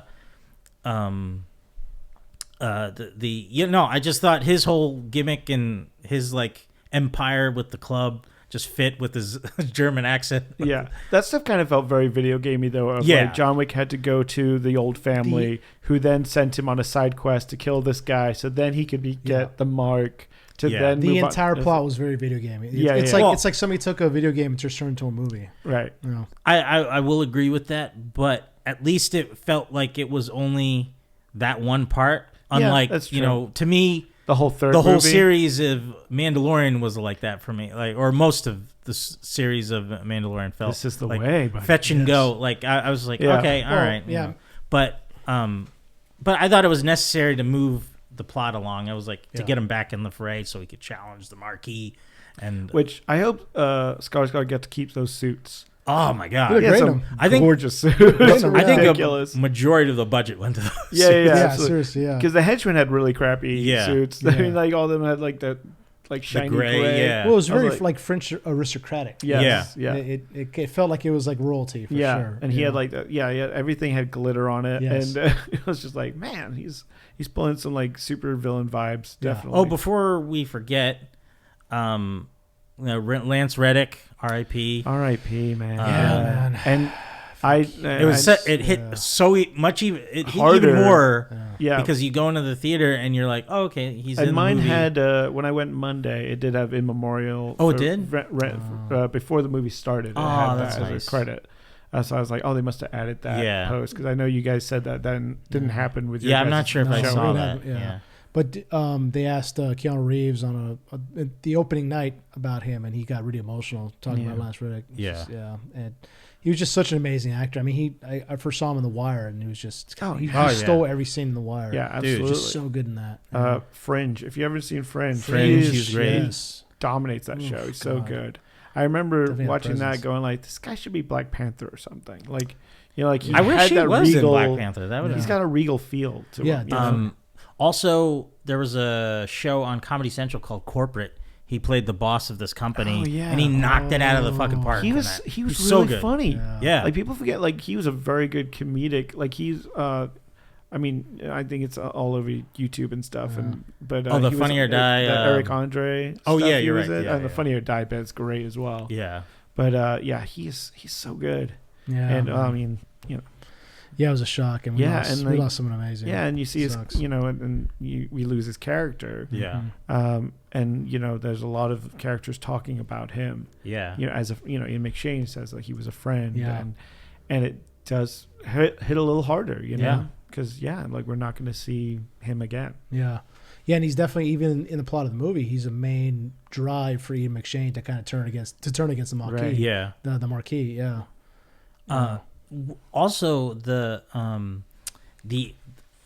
going to the end of the movie, with Ian McShane like talking to Keanu on the steps and saying, take me home, and then like you just see Ian McShane's eyes water up because he knows he looks away. This is the end. He's like, oh. He says, "Yeah, sure, John." Yeah, and I was like, I got choked up there. I was like, oh shit.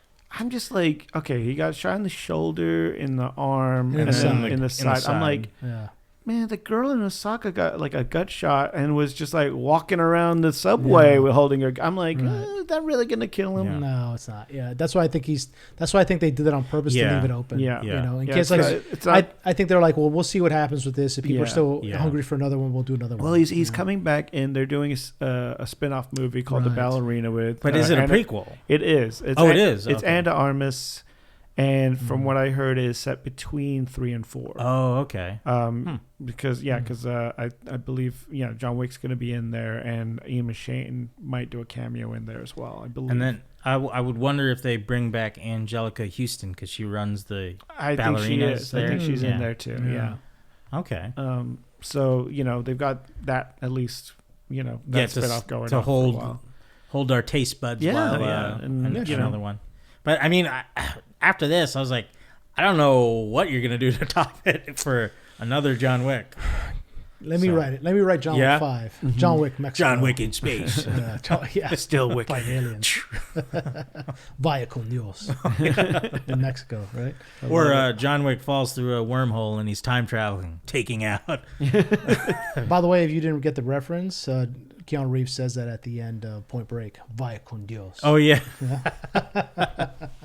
And there's an after credit scene. Yeah, so that was I was like, that's what I waited for. Come on, I'm glad we didn't see anything. Well, part of me, it leaves you to interpret it yourself, like what happened. And I think it's a happier ending. What probably happened? He probably he noticed her and took her aside and be like, "Hey, I know you really want to do this, but let me talk to my daughter first, and then you do what you got to do," or something. Tell what happens. It's Hiroki's daughter comes for revenge while Donnie. Well, she tells John Wick when they leave the hotel. She is like, "You're gonna kill him, or I will." Yeah, because even John Wick's like, he was a friend. Yeah, right. And you really do feel that struggle for John Wick. Like, God, I don't want to take this guy out. Yeah. They do have this kind of brotherhood bond, going on. Yeah. And they're both, and Donnie Yen's character Kane is in service to the table, so he's like, I gotta do and he this. tells her, "I'll be waiting for you." Yeah. He knows that he's his Kill Bill moment. Is due. Exactly. But part of me is like, if they wanted to do another prequel with Hiroyuki and Keanu and Donnie Yen as their brotherhood of friends, like, oh my god, that would be a ridiculous movie. But that'd be awesome. They can't wait too long on it because they're getting older. So So it's the thing. Do you recast with younger actors that kind of look like them? That wouldn't work. No, wouldn't work. Yeah, wouldn't feel the same. And so, should we talk about the Mandalorian? It just came out. We are. The series is almost done, I think, or a little past halfway. What do you guys think so far? I'm digging where they're going. Yeah. I love, the Mandalorian lore of Mandalore is being kind of shown more and more. It's not just a job a week. It's not like there was a little bit of misstep with the one episode which dealt with the Dr. Pershing storyline. Yeah, a lot of people didn't like that. It felt very Andor-like. It did. Which I was okay with, but it's not the right show for it. Yeah, exactly. So exactly. Like, oh, by the way, you guys caught up with today's? Yes, I am. I'm not, but it's okay. Yeah, me too. I don't care about spoilers. Yeah, there's not a whole lot to spoil. No. They just they kind of wrapped up the storyline with the pirates, which they started the season with. The pirates attack Navarro, and I just keep wanting to call him Apollo Creed. What's his character? His character's name is Grief something. Yeah. Oh yeah. Apollo Creed. Anyway, sends out a distress beacon to the Republic. Carl Weathers. Who actually I saw working out at the gym once. Oh really? Yeah. And I was like, Carl, I love you. He's like, oh, thanks, man. That'd have been awesome if you went over and you son of a bitch. You son of a bitch, Dylan. I don't want to get knocked out. He was lifting some heavy weights. Really? Yeah. This was a couple years ago. Oh, okay. He was lifting. I was like, I'm not gonna fuck Carl Weathers, dude. No, the guy's still in incredible shape. Yeah. Action man. Yeah. That's right, dude. But so they reach out to the Republic to ask for help with the pirate situation, and because Navarro is not part of the Republic, they were kind of like, and Tim Meadows is randomly in there as like the bureaucrat. I'm like, man, I got so many requests, like, and it's the X-wing pilot that's from season 1, I believe, right? The captain who's I think this is more to do. There's something connecting here that is more to do with Moff Gideon escaping and all this. So he goes and tracks down Mando to see if he'll help Navarro, basically, and the Mandalorian and gets Katie Sackhoff and a bunch of Mandalorians, and they go on and attack some pirates, and it's a lot of fun. It's a good episode, I think. I had a problem with the last one with the kid getting abducted by the bird or whatever. Oh yeah. Which was okay, so we had a couple this is what I thought was gonna happen. I thought that the kid was, or what they should have done, I feel, is that the kid should have gotten abducted, okay, whatever, or not. It really wouldn't in the end it didn't matter because somehow the bird swallowed him whole and then regurgitated him whole. But okay, whatever. To the chicklings. I mean, you got to feed the babies, you know. Yeah. Usually when birds regurgitate, it's just it's liquid, right? And they do it. I saw someone post that the mom raptor's trying to teach the birds how to hunt. Okay. And that's why it's live. And that's why they said like we try to get them before and they kill the kids. Okay. So, but that's the other thing. So like then they take forever to get there. They camp out, and they're like, and the kids somehow still like. Okay, anyway. Well, no, what I was hoping we would get was then all of a sudden we got what I thought was going to be the crux of the episode, which is we got a Grogu flashback to the Jedi Temple. So this is what I was hoping was happening. It's like we're going to finally get to see what happened to him in the Jedi Temple. Yeah. How do we get some answers on? Is he Yoda's kid? Is he Yoda's son? And the other female Yoda. Yaddle. Are they? Sorry. I mean, that's probably what it is, right? That's probably that's probably their child. Probably. But we don't know how that species procreated. There's not that much information on them. Anyway, We'll so get that full-on Triple X Yaddle. Yeah, Yoda Yaddle and scene. Yoda. You want? I know you want it. Pornhub parody. yeah, and Tickle your nipple, I will. I'm not gonna do it. I'm not gonna do that. Trust in the Force, you can. What's funny is like Yaddle talks completely normal. Right. Oh, yeah. So she'd be yeah. like, "Why are you talking that way?" Yeah, that's sexy. weird. It is. It's sure- his turn on. Yeah, he can actually talk normal the whole Yeah. time. He just wants At it, 50, Yoda was like hitting the head, and his words have been switched around the whole time. He's Probably like, that's what it is. Yeah. Or Yaddle's been hitting him too It was hard. like- I and did. yeah. God damn it. God They're damn just it. like, should we let this guy run the The Jedi entire order? Yeah. No wonder they didn't see Palpatine Yeah. coming. God damn it. Yeah. God damn it, Yoda. But I was hoping that we would get a flashback to the actual Jedi Temple, and then I would really wanted to see some like live action trooper versus Jedi. Like we kind of saw in Obi-Wan. Yes. Like that was a really cool like 10 seconds that we got, right? Yeah. And I was hoping, but instead here come the troopers and they're gunning, there's like 4 troopers and they're gunning down like 3 Jedi. I'm like, really? Yeah. Like really? Like are these the guys that are like that are they like the miscreants of the Jedi Order? Like they're the ones that they left behind to guard the temple because they're They're not that great. Like, Yeah. that's got to be it. They They're got to be third like string guys. These are the janitors. These are the fucking bookkeepers. These are the fucking librarians, librarians. yeah. Well, That's what they got. That's what it has to be, right? I mean, don't understand. if you think And about Jar it, Jar. Yeah. if you think about it, since the stormtroopers were pretty much clone soldiers still, and those are the accurate ones, right? Until later when I mean, they they're got the 501st.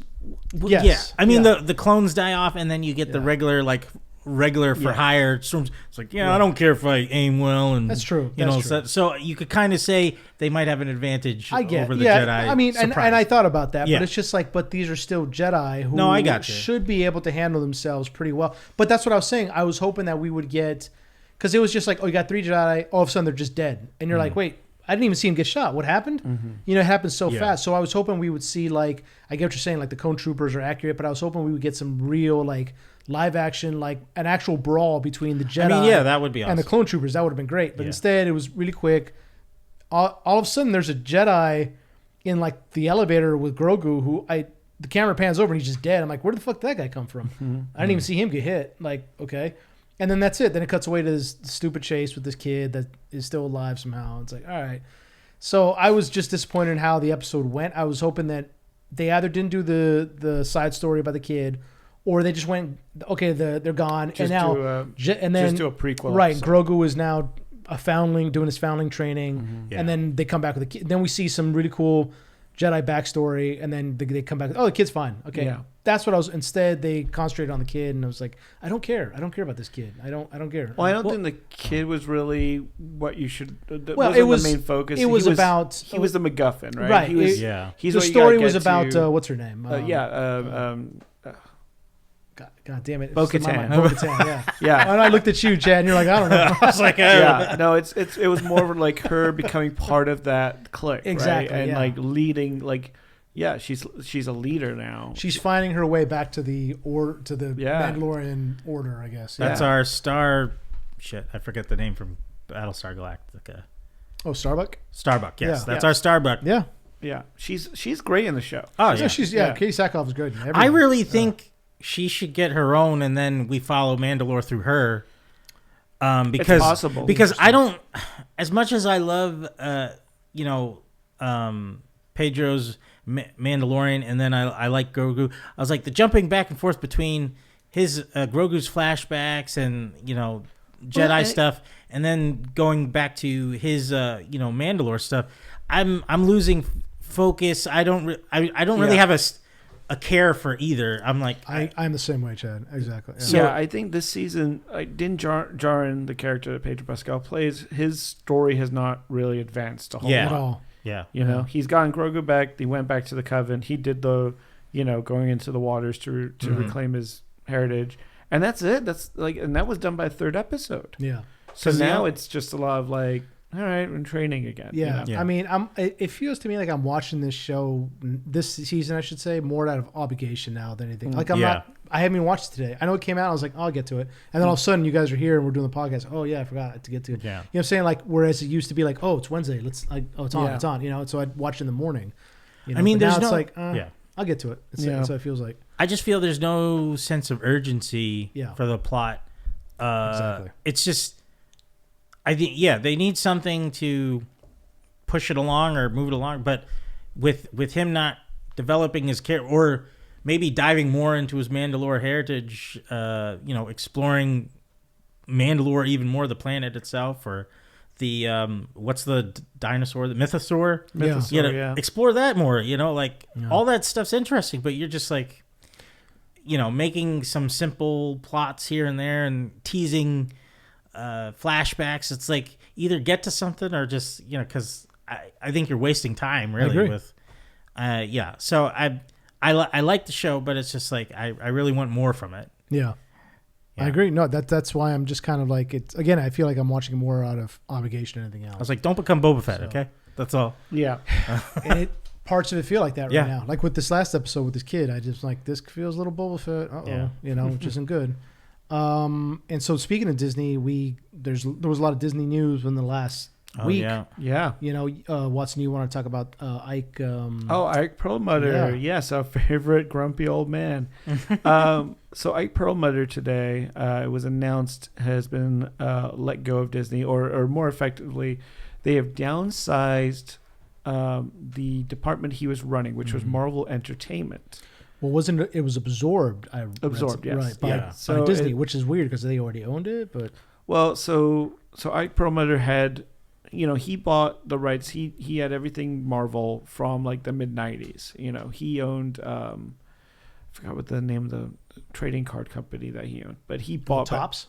Not Topps. It was whoever put out the cards in the '90s. Oh, I know what you mean. The Marvel cards. Yeah. I have a bunch of those still. People are screaming at me. Yeah. Shit. I know what you mean. I thought it was just it had the Marvel logo on. I don't remember anything else other than that. Well, needless to say, he owned that company. When Marvel was running for bankruptcy, he bought them out. I was like, I'll buy it.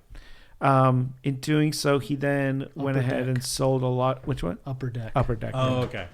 He sold a lot of the rights for Marvel movie franchise for dirt cheap so that they could recoup some money. And he was known as very much a penny pincher back in the day. He canceled a lot of books. He made sure like it was very lean, the company, to kind of make sure they made money, and it worked. And was he was a very big part of like those first like the Fox movies, the X-Men movies and all that, and was very much part of the scene. And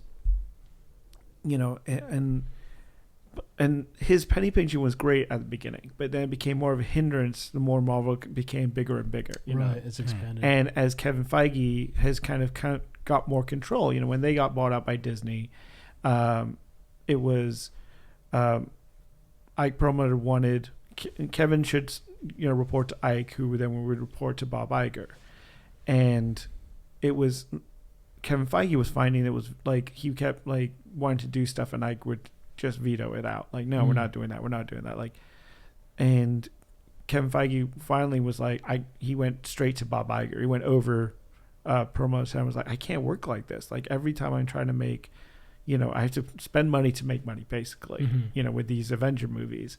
And he doesn't want to do it. He wants, that was the whole thing with like contracts early on. The first contracts with Marvel actors are like, I think like, Chris Evans only got like, $500,000 or something for the first one, or so. He was like, not nearly what he was making, later on in his career, but and that was all Perlmutter going like, just give him this much, I mean, I think it was there's a story of there was a press screening for Iron Man 2, and Perlmutter was complaining because people like the press were getting like 2 cans of Coke for free, and he was like, just one, like he was still acting as if they were like a poor company. Sure. And so Disney or Bob Iger made it so that Perlmutter was in control of Marvel television. So that's where you got stuff like Agents of S.H.I.E.L.D. and Agent Carter and the Inhumans. Like that was all under that spearhead. And then all the Marvel movie stuff was Kevin Feige and be separate. Yeah. We're now at a point where there is no more Marvel television shows. They're all under the Marvel Studios banner now, with all the stuff that's on Disney Plus. There's nothing on ABC anymore, right? So that side of it, which was Marvel Entertainment, which was Perlmutter's, I think now is just doing like merchandising rights and stuff like that, like very little. Oh. And I mean, they slowly were just trying to take more and more away from him. Shit. To finally was like, well, we're just going to integrate everything into Marvel Studios now. Yeah. And your services are no longer needed. Jesus.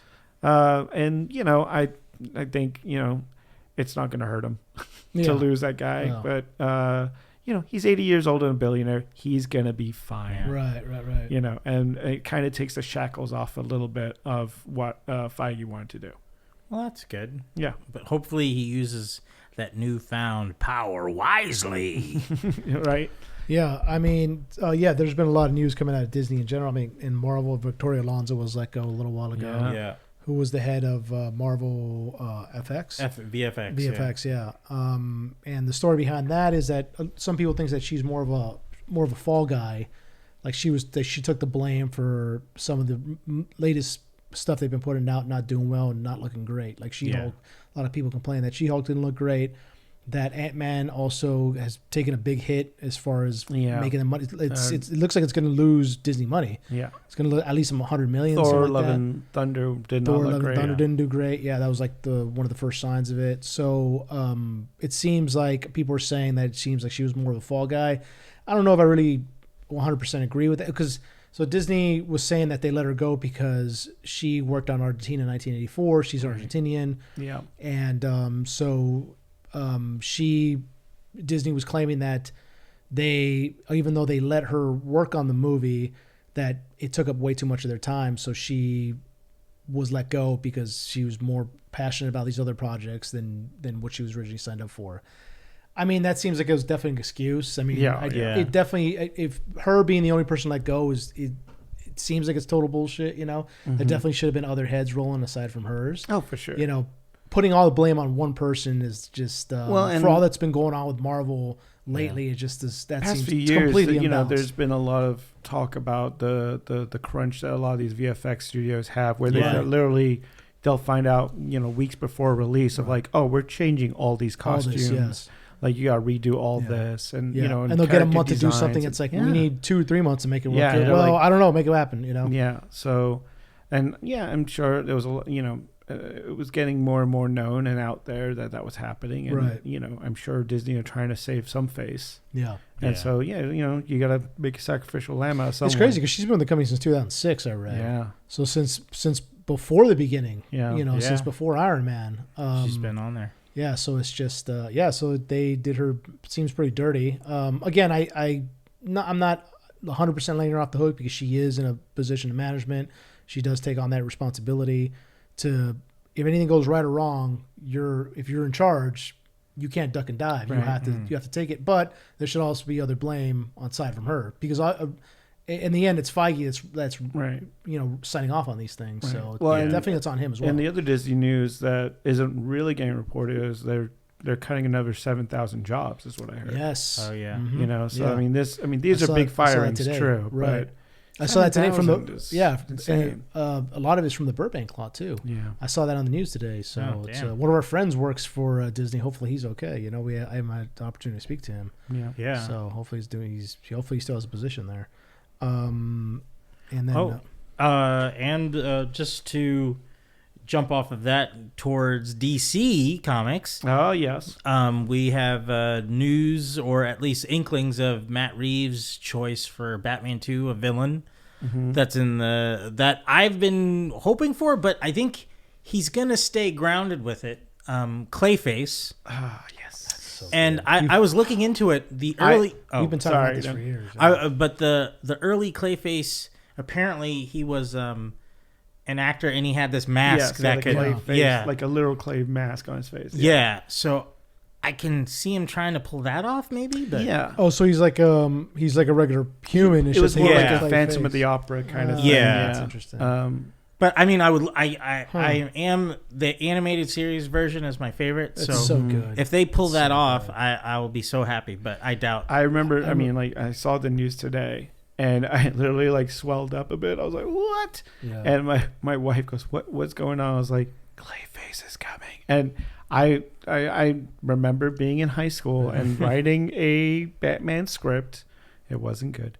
But my first fight scene was Batman versus Clayface in a bank kind of thing. Oh, nice. Yeah. And because I wanted to like start the movie big, and I thought, and I was excited with when all the Affleck stuff was going on, because I was like, oh, they're going places with this, and I could see that being a world that, because I couldn't see that in the Nolan verse, right? You couldn't see a character like Clayface showing up or Mr. Freeze, and I could see that with Affleck's version of Batman. Mm-hmm. And then even when Matt Reeves' version happened with the first one with the Batman, I didn't think they were going to go that way. I'm like, oh man, like they're just going to do more psychos in suits, aren't they? You know, like, and I was like, that's fine, but the Batman's rogue galleries are it's the best. So great. The and best, yeah.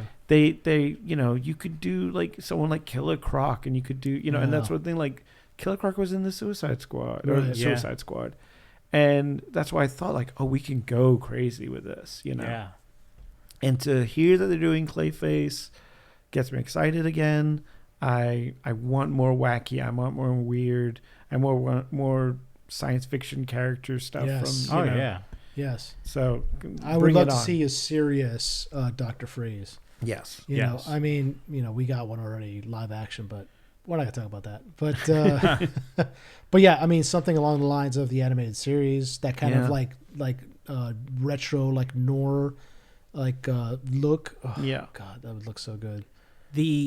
Clayface works very well for not the powers and abilities part of him, but the detective part of Batman that Matt Reeves is doing can work with Clayface, absolutely. Because it's like, who's doing all these crimes or murders or whatever it is going to be. It would be great if you saw like this. There was an HBO show called the Changeling or something like that. Yeah, where it's like a guy murders somebody, but he's in a completely different part of the country at the same time. Like that's what I think it would. That would work perfectly. Or maybe he's even pretending to be Bruce Wayne because he's a recluse, right? Yeah, right. And which could be this might be the plot of the new one. Like, he's been in hiding, and then I like your movie. he's got to prove Bruce Wayne's innocence, sort of like the first episode. Stop giving him good ideas. I know. For free. I know. I'm sorry. I like that one, dude. But I think that would be a great way to go about it. I can already see the opening to that. But it's just like or Bruce Wayne being arrested. You see Bruce Wayne, and you think it's what's his name? It's Pattinson. Robert Pattinson. It's Rob Pattinson. He's just like, okay, he's all moody, and all of a sudden he takes out a gun and shoots somebody. And you're like, what the fuck? Well, technically, it's been done in the animated series. The first episode, they use tries to take out Lucius Fox. And for Daggett, Roland Daggett, and Daggett. I think they also did it in the Gotham TV show as well. They had Clayface on that, but he was like very like, it was just like a rubbery skinned guy. Oh yeah, now I do remember. He was one of the people Hugo Strange was experimenting. Yeah, exactly. Now I remember. Right. Gotham was. Yeah, so Gotham had a shot. It's got its kernels. Yeah. I did like its Riddler and Penguin. Yeah, and I did like its Scarecrow. The brief moments we got him. Yeah. Yes. But yeah. So I really hope it's the Clayface we know and love. I'm open to. I want Big Mud Monster. Yeah. Yes, me too. Yes. Big Mud Monster. I remember they released a figurine of that, an action figure the day of the. Oh, so it looks so. # Big Mud Monster. Big Mud Monster. Like, because they can make the story so tragic too if he is a monster in it. Yeah. But also I can see if he's hiding his scarred face like the actor version of him. Right. That's tragic too. Like he thinks this is the only way he can be normal or something like that. But yeah, no. I hope he is the main villain. I hope he's not just like a side character. Right. Like him and Batman going at it in the beginning, and then it's really someone else or something. So, which it could be. But depending on how the Penguin show goes, leading into the movie, it'll set it all up. So we'll see. Are they still doing that? Yeah. They I think they just started filming. Yeah. Okay. Yeah. Good. So, and I forget who they got as Maroni. It was a big name. I'm blanking. Was it Clancy Brown? Yes. I want to say it was Clancy Brown. Oh, nice. And I was like, oh, that's great. Clancy Brown is a mobster in Gotham, so that should be good. I'm excited for that. Batman, yeah. Okay, yeah, that's great, man. You got anything else on there, Chad? No. I know we're seeing. D&D comes. The movie, the new movie, Dungeons and Dragons movie is coming out this week. Is that coming out this week? Yeah. Wow. Yeah. I'll be seeing it Friday. Mm-hmm. So I guess it'll be a week and a half. Or wait, no, because our next, I don't know. Our next episode will be is the 12th. The 12th. Yeah. Something like that. But yeah, so I'll gladly be talking about that. Hopefully, I might see it more than once. So hopefully, yeah. What do you guys think? What do you think so far? I've been hearing great things, and from a lot of the scenes that have been being posted online, I'm surprised. Like they're doing some deep cuts with the creatures and stuff. Yeah, absolutely. So I think it's gonna be good because it seems like they're playfully acting this out with like how a dungeon game would go. Like we're all like, we're all quirky characters. We're a guild. We have a obstacle to go, and and making mistakes, and I think they're being very smart about it because D&D, it's hard with fantasy to bring in. Like you could go like full tilt boogie like Game of Thrones. Like Game of Thrones took itself really seriously. Yeah. Right. And I don't think they ever thought it was going to take off as much as it did. But that's easy because everyone's at home. Yeah. It's hard to get people to go to the theater for like I don't know if they ever did like a Game of Thrones movie who'd go to a theater to see it. True. But I think with like any kind of fantasy stuff, you got to kind of add the quirkiness. You got to you bring them in nice and easy. To be like we're not that nerdy. Yeah. But you know what I mean. And it's great cast. Yeah, I think it looks great. Cast, yeah. And yeah, I'm excited for it. I really wanted to do well, so that yeah. And it's been a really good month for movies. Like it's crazy to think, like I was just thinking about that. John Wick and Scream and 65, my favorite movie of all time. Oh yeah. It's been a really good month. Yeah. I think since Cocaine Bear, like it's just been like every week, like a decent film's been coming out. Yeah. Well, I remember even Justin, our friend Justin was a guest on, was talking about March and how, because he's a big cinephile, and how it was going to be a very strong month for movies. Yeah. And we're watching going into April. We're watching the Mario movie next week. Yeah. So we'll see how that goes. And Chad, I know you're not entirely happy about the casting of that, but it is what it is. I'm okay. Who did you want to play Princess Peach? No, I think she was a great pick but it's just a lot of animated or the big AAA animated movies now. It's all going to be celebrities. It's not going. Your voice actor isn't really going to get that role. Yeah, it's a shame, and it sucks. But even with like sidekicks, you think with sidekicks they would get more like voice actors, but now it's even then. Yeah, it's So I understand it, and I'm gonna try to ignore it while I'm watching the movie for Mario, but in the back of my head it's gonna be probably eating at me.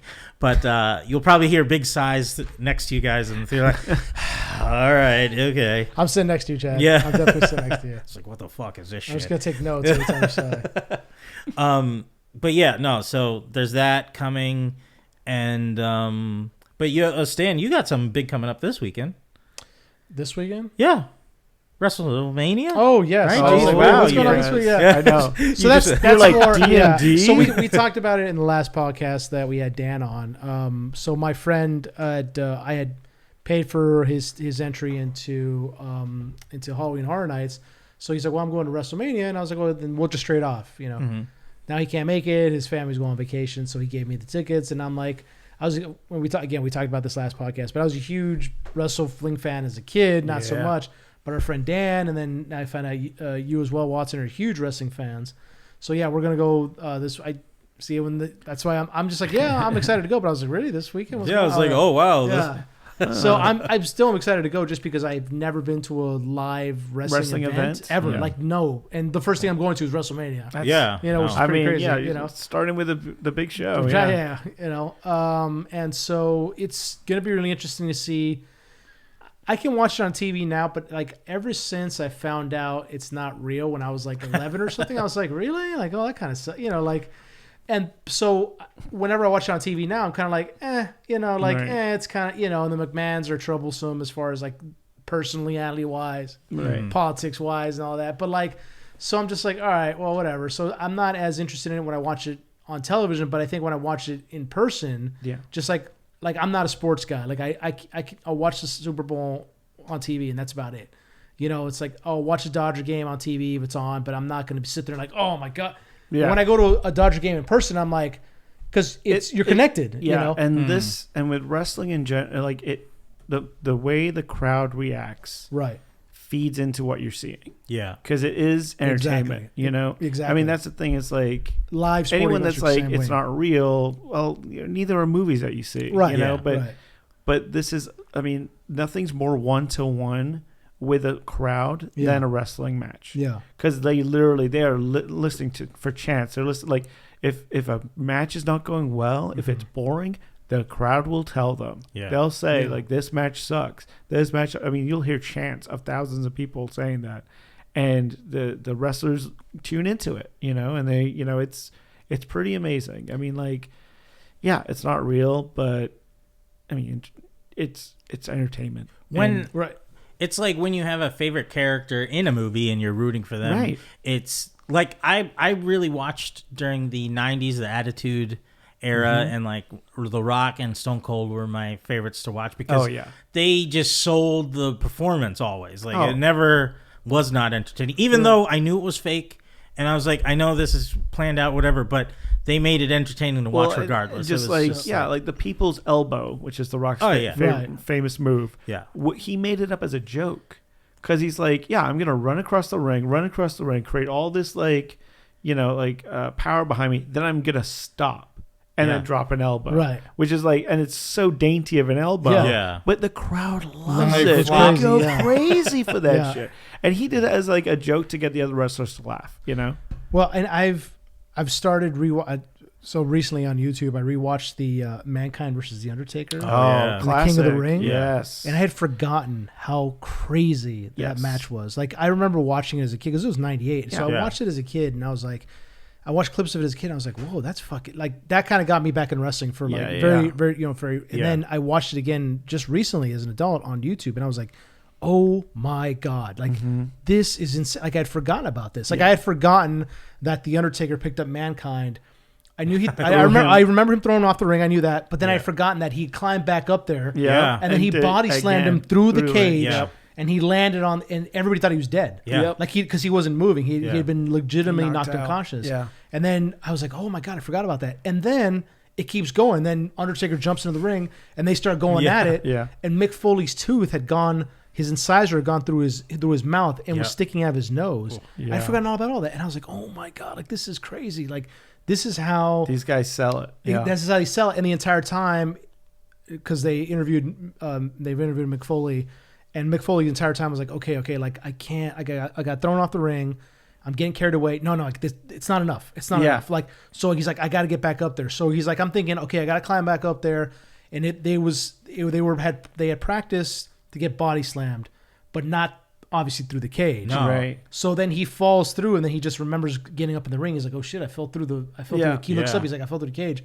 But it's got. We need something else. Yeah. So he gets up and he starts going at it with when they're fighting on top of the cage. They were seeing the clips holding the cage together, were just popping off. Right. Yeah.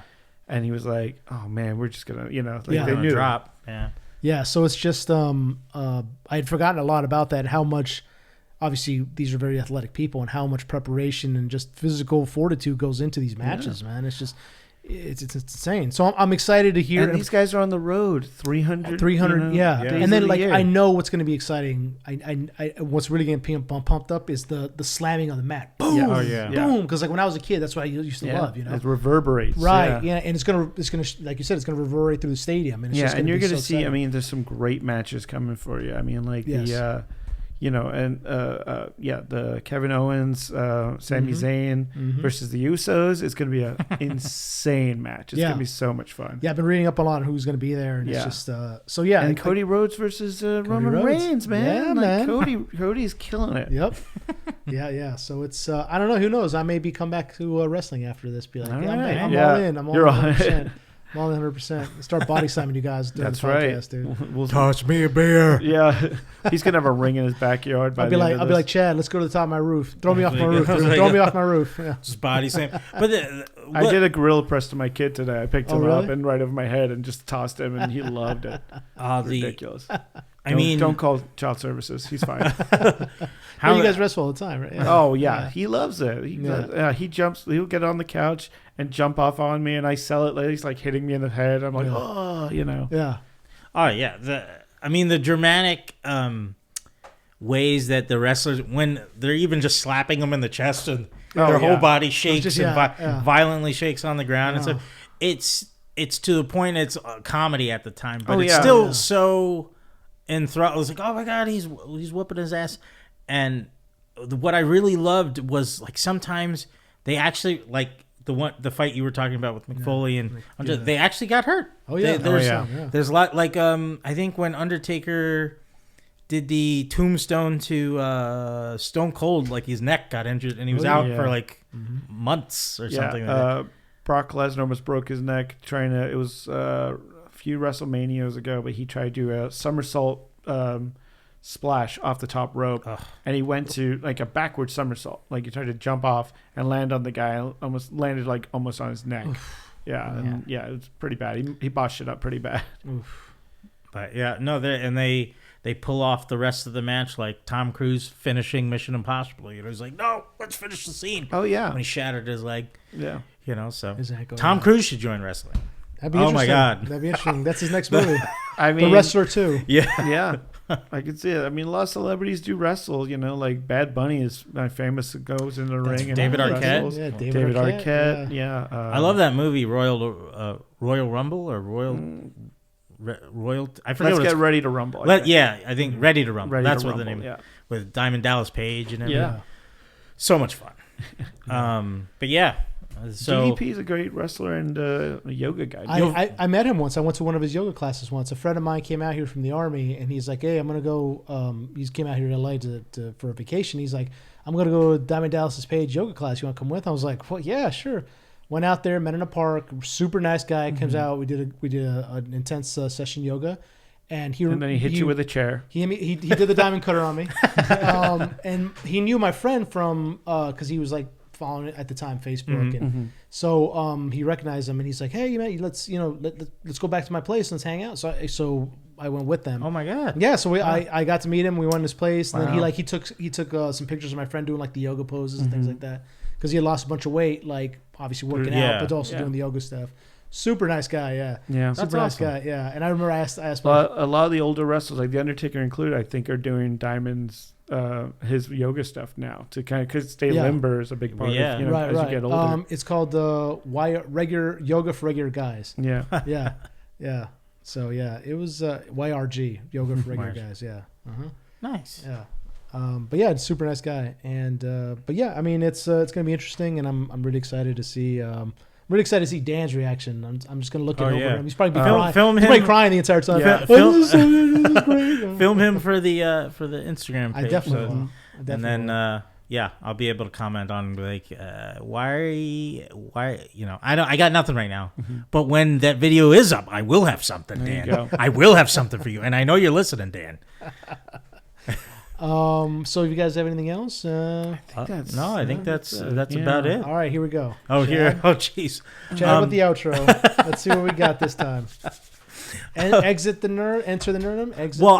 Well, we first got to say thanks for listening to all the way through the episode, and please, if you'd like to stay up to date with us and follow us, check us out on Twitter and Instagram at Enter the Nerdom. Yes. And then I will have to say, is there anything you guys want to plug? Hopefully sometime within our next, I'll definitely be able to talk about WrestleMania next. But hopefully we'll have a pretty good guest soon. Fingers crossed. We might get some people on. Also, would you like your personal project? I do have a podcast coming up. It's called The LAX Files. It's about Los Angeles, the people, the history, and the events and places that make Los Angeles the city that it is. So I was born and raised in Los Angeles. It's the smogginess of the air was the first air that I breathed into my lungs when I was born. And so I really do love the city. It's got a lot of problems, but I honestly think, I'm not just saying this, greatest city in the world, because you can do anything. You can, in the morning, you can go to the beach, and then in the afternoon, you can go to the mountains, and then at night, you can go to a nightclub. It's all within the city. So suck on that, Miami. Exactly. What do you got? It's a great city. So I really wanted my podcast more. I wanted it to be more about Los Angeles, who makes the city run, from the people who pick up the garbage to the people who run the museums, to just the people who are connected to it. So it's not ready yet. I'm still getting a couple. I've gotten 2 interviews done so far. Can't really talk about the next guest so far because he hasn't come on yet. But hopefully he's coming on this Friday. He can neither confirm nor deny. Next guest. Deny. It's somebody from Star Trek who was a main cast cast member. So on one of the Star Trek shows, I'm not gonna say which one. Yeah, we're gonna keep that tight-lipped, and then Forrest Kelly back from the grave. Yeah. Imagine that. And so I don't know exactly when it's going to launch. It'll launch soon, and I'll keep you guys updated through, Enter the Nerdom, and hopefully check that out. And it's what I'm doing now. It's just a conversation with people. I can't say that I have been to the USS Iowa, which is a museum ship. It was a World War II battleship. Saw a lot of combat in the Pacific Theater during the Second World War. I talked to the curator of the museum and about converting it to a museum and the just running it and turning this huge, massive war machine into a civilian. Check that out. Yeah, into a civilian display. That's coming up sometime soon, hopefully. Nice. Yeah. And I just want to say, don't forget to rate and review us on Spotify and on Apple Podcasts. It takes you a minute and it helps us a lot. So please do. And that's it for the episode. Enter the Nerdom. Exit. I was going to tweak it a bit, but well, I stepped all over it. We provide everything for you in the Nerdom that is nerdy and the like. So please decide to stay with us and continue your journey into the Nerdom. I don't know. That was it. That's all I got. Sorry. This is off the cuff. All right. Fuck.